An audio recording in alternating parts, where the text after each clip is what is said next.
గత 4-5 రోజులుగా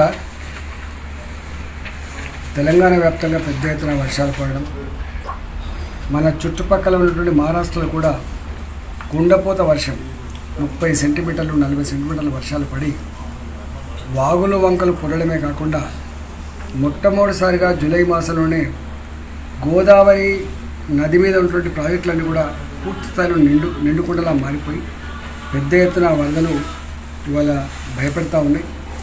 ఇప్పటికే ఖమ్మం జిల్లా, పాత ఖమ్మం జిల్లా, పాత వరంగల్ జిల్లా, అదేవిధంగా ఆదిలాబాద్, నిజామాబాద్ జిల్లా ఉన్నటువంటి వందలాది గ్రామాలు జల దిగ్బంధంలో మునిగిపోయినాయి. కొన్ని వందల గ్రామాలకు రాకపోకలు నిలిచిపోయినాయి. ఇప్పటికే నిజామాబాద్ జిల్లా లాంటి జిల్లాల్లో సోయాబీన్ పంట కానీ, తెలంగాణ వ్యాప్తంగా ఉన్నటువంటి పత్తి పంట కానీ ఏర్లు కూలిపోయేటువంటి, అది మక్క పెరళ్ళైనా, పత్తి పంట అయినా, సోయా పంట అయినా వేర్లు కుళ్ళిపోయేటువంటి ఆస్కారం ఉన్నది. రైతులకు ఫసల్ బీమా యోజన లేదు. కేంద్ర ప్రభుత్వం ఏదైతే ఇస్తుందో ఆ ఫసల్ బీమా లేకపోవడం వల్ల రేపు ఈ దున్నుడు కూళ్ళు కానీ, ఇవాళ విత్తనాల ఖర్చులు కానీ, మందు బస్తాల ఖర్చులు కానీ, కూలు కానీ వేలాది రూపాయలు పెట్టుబడి పెట్టి ఇవాళ రైతులు బాధపడుతున్న పరిస్థితి చూస్తూ ఉన్నాం. సీజన్ కూడా అయిపోతుంది.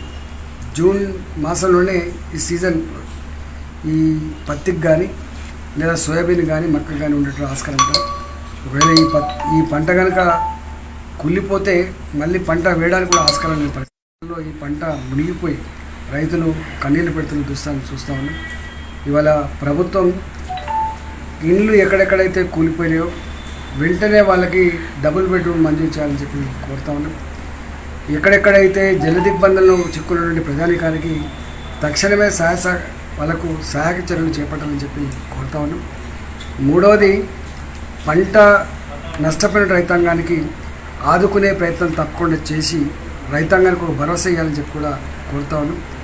ఎక్కడికక్కడ ప్రజలు ఆపదలో ఉన్న వాళ్ళని ఆదుకోవడానికి అన్ని విధాల సహాయ సహకారాలు అందించాలని చెప్పి భారతీయ జనతా పార్టీ పక్షాన మేము కోరుతా ఉన్నాం. భారతీయ జనతా పార్టీ కూడా తప్పకుండా ఈ వరద ప్రాంతాల ఈ ముంపు గ్రామాలను కూడా తప్పకుండా సందర్శించి ప్రజలకు ఒక ధైర్యాన్ని భరోసా ఇచ్చే ప్రయత్నం తప్పకుండా చేస్తామని, వాగుల నదుల పక్క పంటున్నటువంటి లక్షల ఎకరాల భూములలో ఇసుక మెడలు వేసినాయి. అనేక వేలాది ఎకరాల భూములు, పంట పొలాలు కోతకు గురైనాయి. గతంలో కూడా వాగులెంబడి, వంకలెంబడి కోతకు గురైనటువంటి పంట పొలాలకు మురం పోయించి వాటిని చదును చేస్తా అని చెప్పినటువంటి ప్రభుత్వం ఇప్పటి వరకు చేయలేదు. కానీ ఇది పెద్ద విపత్తు కాబట్టి ఇంత పెద్ద ఎత్తున పొలాలు కోతకు గురవడం, ఇసుక మేటలు వేయడం చరిత్రలో ఫస్ట్ టైం కాబట్టి ఆ ఇసుక మేటలను తొలగించే బాధ్యత ప్రభుత్వమే తీసుకోవాలని, కోతకు గురైనటువంటి పంట పొలాలకు కూడా వాళ్ళ మరమ్మతు చేసుకోవడానికి కావాల్సిన ఆర్థిక సాయం కూడా ఇంజనీర్లతో ఎస్టిమేట్ వేయించి ఆ పని నిర్వహించాలని చెప్పి కోరుతున్నాను. హాయ్ ఫ్రెండ్స్, మా టుడే టుమారో యూట్యూబ్ ఛానల్ చూస్తున్నందుకు చాలా థ్యాంక్స్. మరిన్ని లేటెస్ట్ వీడియోస్ కోసం వెంటనే సబ్స్క్రైబ్ చేయండి. అలాగే ఈ బెల్ ని కూడా రింగ్ చేసేయండి. మా నోటిఫికేషన్స్ అన్ని మీ మొబైల్లో వస్తాయి. అలాగే మా వీడియోస్ మీకు నచ్చితే లైక్ చేయండి, షేర్ చేయండి, నచ్చకపోతే కామెంట్ చేయండి.